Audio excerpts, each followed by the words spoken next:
ఈరోజు మనకు ఉద్యోగ ధర్మం ముఖ్యం తప్ప చంద్రబాబు నాయుడు ఆదేశాలు కాదు. న్యాయంగా చట్ట ప్రకారం ఏ విధంగా నడుచుకోవాలనో ఆ విధంగా నడుచుకుంటే మంచిదనేటువంటిది ఆలోచన చేయండి తప్ప ఈరోజు అధికారం ఆయన చేతిలో ఉంది కదా, 5 సంవత్సరాలు ఆయన అధికారం కోసం అర్హులు చేస్తే ఒకవేళ చాలామంది అనుకుంటున్నారు మేమేముందిలే ఈ ప్రభుత్వ హయాంలోనూ రిటైర్డ్ అయిపోతామని చెప్పి తప్పు చేసినటువంటి అధికారులు ఎవరైనా ఉంటే తప్పనిసరిగా మరలా ఈరోజు చెప్తున్నాం, మీరు రిటైర్డ్ అయిన తర్వాత కూడా ఈరోజు తప్పించుకోలేరు.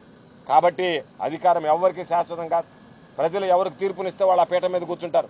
కాబట్టి మేము కూర్చున్నాం కదా, మేమే ఏదో నియంత్రణలాగా విర్రవేగుతాం, నియంత్రణలాగా పరిపాలిస్తామంటే భారీ మూల్యం చెల్లించుకోవాల్సినటువంటి పరిస్థితి ఏర్పడుతుంది. మరలా చెప్తున్నాం, వైఎస్ఆర్ కాంగ్రెస్ పార్టీ శ్రేణులు ప్రతి ఒక్కరూ వైఎస్ఆర్ కాంగ్రెస్ పార్టీ కార్యకర్త దగ్గర నుంచి, నాయకుడి దగ్గర నుంచి, సానుభూతి పరుడి దగ్గర నుంచి జగనన్న కోసం ఈరోజు ప్రాణం ఇవ్వడానికి రాష్ట్ర ప్రజలు సిద్ధంగా ఉన్నారు. 100 రోజుల పరిపాలన గురించి ఆలోచన చేసి చంద్రబాబు నాయుడు చెప్పాడు, 100 రోజుల పరిపాలనలో నేను బ్రహ్మాండమైనటువంటి పరిపాలన అందిస్తాను, 100 రోజుల్లో మీరు చూడండి సహబాష్ చంద్రబాబు నాయుడు అనిపిస్తానని చెప్పినటువంటి చంద్రబాబు నాయుడు ప్రజలు చీకొట్టుకునేటువంటి విధంగా, చీచీ ఇటువంటి వాడికి ఎందుకు ఓట్లు వేసాం అనుకునేటువంటి విధంగా, ఇటువంటి ప్రభుత్వాన్ని ఎందుకు తెచ్చుకున్నాం అనేటువంటి విధంగా, ఇటువంటి పరిపాలన ఎందుకు తెచ్చుకున్నాం అనేటువంటి బాధపడేటువంటి విధంగా ఈరోజు చంద్రబాబు నాయుడు ప్రయత్నించడం జరుగుతుంది. కాబట్టి మరలా చెప్తున్నాం, కేసులకి, అరెస్టులకి, జైళ్ళకి భయపడేటువంటి వ్యక్తులం కాదు.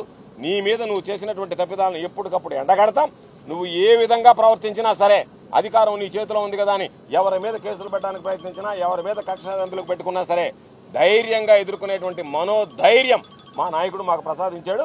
కాబట్టి తప్పనిసరిగా రాబోయేటువంటి రోజుల్లో వైఎస్ఆర్ కాంగ్రెస్ పార్టీ శ్రేణులంతా నేను అనుకుంటున్నా ఇదే కూడా కొనసాగితే, ప్రజలు రోడ్డు మీదకి రావడం మొదలు పెడితే బహుశా చంద్రబాబు నాయుడు పరిపాలన కూడా 5 సంవత్సరాల కాలం పాటు చేయడం కూడా ప్రశ్నార్థకంగా మారేటువంటి పరిస్థితి ఏర్పడుతుంది. అటువంటి పరిస్థితులు ఆంధ్ర రాష్ట్రంలో ఉత్పన్నమవుతున్నాయి. ఎన్నడూ లేనటువంటి శాంతి భద్రతల సమస్యలు తలెత్తున్నాయి.